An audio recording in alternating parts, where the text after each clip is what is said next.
mission history. Now, Auntie Florence, she was a person of deep faith who married an Episcopal priest, and she moved from the Philippines to Singapore, and it was originally to minister to the many Filipino overseas workers making a living out there in Singapore. In time, my aunt and uncle, they went where God guided, and their ministry would expand to serve really all people. They ended up founding at least 3 churches and supporting so many other ministries. And so she came to America for the first time to visit. And because it was her first time, she got a shopping list. Because there's a whole lot of things you can get here that probably you can't get anywhere else. And she was tasked by her kids and relatives and friends to go and find things. And one of those things was to find a pair of Tom McCann dress shoes for her son who was going off to college. Now, I don't know if you ever know what a Tom McCann dress shoe looks like, but they were really nice. They had a reputation for being comfortable, but you couldn't just buy them at any store. They had these specialty stores in the outlets that you would go to. And so I drove my aunt to an outlet mall to find a pair of these dress shoes that my cousin needed to go for college. Because I guess, well, dressing up is one of those things that they do over there. And we were successful, absolutely. But on the way home, my car died. It's a Honda Accord, red Honda Accord. And it just died. Those cars are pretty reliable, but somehow something happened, and I made it to the emergency lane, tried to restart the car, but it just wouldn't turn over. Now, when you break down on the highway, it really gives off a whole lot of these outcast vibes, because once you are out of the flow, people have this kind of weird reason to slow down, and what do? They kind of stare at you. Man, it is not a good feeling. All right, and this is all before cell phones. And the only way that you could get help back in the day was to wait for the CHP to come by or to walk that mile, either backwards or forward. We used to have these yellow boxes on the highway, right? And the emergency call boxes. And so you would have to walk to one of those. But it was a really warm day, and I was not looking forward to finding one of those things on the highway. But then my aunt, she did this. She put up her hand toward the motor of the car. She closed her eyes, and she began to pray. She invoked the name of Jesus, asked God for help. And then Auntie Florence, she looked at me and said, "Give it a try." Okay, this is a long time ago, but my reaction in my head was, oh man. I didn't roll my eyes. I was about to. Oh, good try, Auntie. But I'm not sure this is going to work. Now, I kept that in my head. I didn't say that out loud. But I turned the key. Well, Hondas probably don't really make that sound. It started. It was kind of quiet. It started. And then she said this to me. She quoted St. Paul's second letter to the Corinthians. And that's something that kept in my heart since then. Walk by faith, not by sight. That's 2 Corinthians 5:7. And then my auntie continued. If you can do that, you will always have someone who believes in you. So I wonder, what does walking by faith mean for you? What does walking by faith mean for you? I remember Emerson once said, "All I have seen teaches me to trust the Creator for all I have not seen." Now in the Episcopal Church, we often hear faith explained as a dynamic, lifelong journey of trusting God. I've heard this so many times. But I personally believe that faith is a commitment that leads to trusting. It is not blind.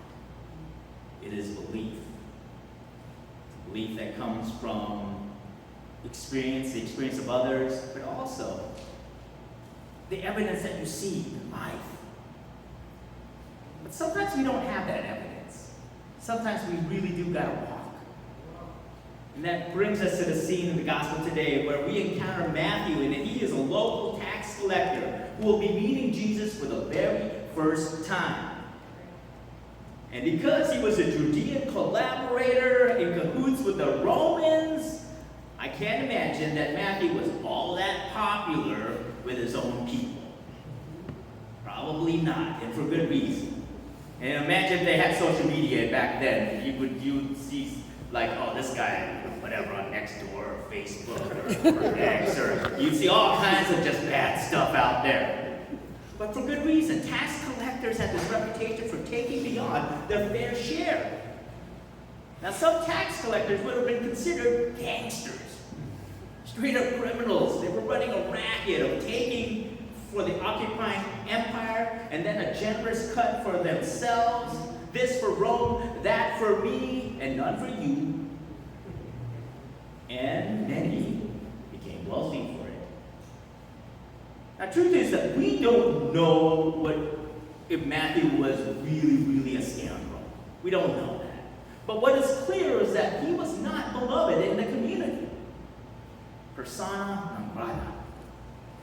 Absolutely unwelcome, unacceptable. He was called a sinner. That's like, those are deep words right there. Calling some of that.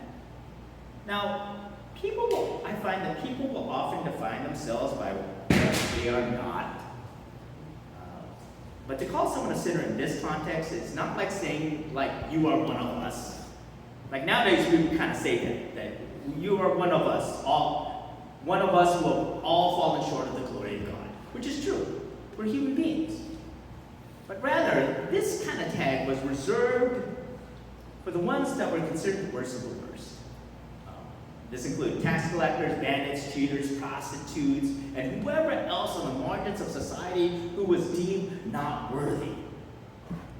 Now that becomes kind of like, well, that's a matter sometimes of personal opinion. But I am sure Matthew felt the weight of all of this.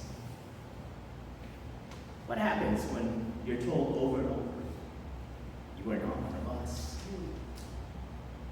Now, when I think of Matthew and I hear the lines, I hear the lines of a song that was released back in 1976. Carry On, Wayward Son. Everyone know that one? All right. I see some hands coming up there. All right. Now, if you know a little bit about this, it was released by this band called Kansas, and it became a masterpiece of the classic rock era. I'm not going to sing it but some of your voices are much better than mine. Masquerading as a man with a reason, my charade is the event of the season. And I claim to be a wise man? Well, it surely means that I don't know. On a stormy sea of moving emotion, tossed about like a ship on the ocean, I set a course of winds of fortune, but I hear the voices say, carry on, my wayward son. There'll be peace when you are done. Lay your weary head to rest. Don't you cry. Now, the band's guitarist, Kerry Livgren, he wrote those lyrics and said that the song expressed a spiritual searching. In fact, Livgren would say that all of his writing up to that point was about searching for truth and purpose. His walk would eventually lead him to embrace the Christian faith in 1980. And this leads us to Jesus. The scene identifies the core of Christ's mission among us. He has come to seek the outcast, the outsider, the ones on the margins, and welcomes all those willing to walk faithfully to meet the life-giving, liberating love of God. Jesus has come to stretch God's love not just to the near and dear, but also to the despised, the disagreeable. And it's a journey from way outside all the way in. So when Jesus says to Matthew, follow me without hesitation, he goes to walk by faith. And Matthew had come to a point, I take He had come to a point where he was committed to make a change if ever invited to come out of that booth, to go into the blessing. And the religious authoritarians believed this man was a scoundrel, and they're absolutely offended that Jesus would intentionally hang out with all of these sin-sick souls. Jesus doesn't. But this is the thing about Jesus. He doesn't preach at these people. He doesn't punch down on them. He actually treats all of the people that he meets, including the faithful Pharisees, he treats them all with absolute respect. Now, he will call out the Pharisees sometimes when there are moments when they need to hear the truth, the hard truth. So Jesus says to the spiritual leaders, I desire mercy, not sacrifice. For I have come to call out not the righteous, but sinners. So my friends, we don't really know what is stirring the hearts of our brothers and sisters around us. But what I do know is that it is really hard to walk in someone else's shoes. For, I mean, think about it. Like, the shoe might not even fit. But truth is that we can never really fully know what someone has experienced or how they felt unless we try to understand. So the way I see it, empathy is more like walking beside someone long enough so that your feet hurt a bit too. It might not be in the same way, but I think that we all know what tired feet feel like. So this gospel passage invites us to walk with God and to understand the kind of God that we have. So we get even more. We get the story of two women, a young girl who will be restored to life, and a woman who has been hemorrhaging for 12 years, restored in the community. The first has someone to advocate for her. The second must advocate for herself. But both of these women are considered daughters. The first is the beloved daughter of a synagogue leader who seeks Jesus to save his child, but she has already died. Yet Jesus takes her by the hand and she gets up. For the woman who had been bleeding, while the condition isn't fully clear to us, what we do know is that she was suffering deeply. And her tragedy made her a social outcast. Jesus calls her daughter, restores her to wholeness, and says to her, your faith has made you well. A commitment that leads to trusting. And that brings us to the good news of walking in faith. With God, everyone matters. That's right, everyone matters. Jesus doesn't sit with the beautiful, he's hanging out with all of the broken too. He eats with them, allowing them to also be givers, accepting their hospitality. He honors them with his presence and in this divine way names them worthy of God's love, God's notice, God's forgiveness. Now, if you've ever wondered what Jesus would do, well, JWLF. Jesus would love first. Believe in God, believe in the God who believes in you.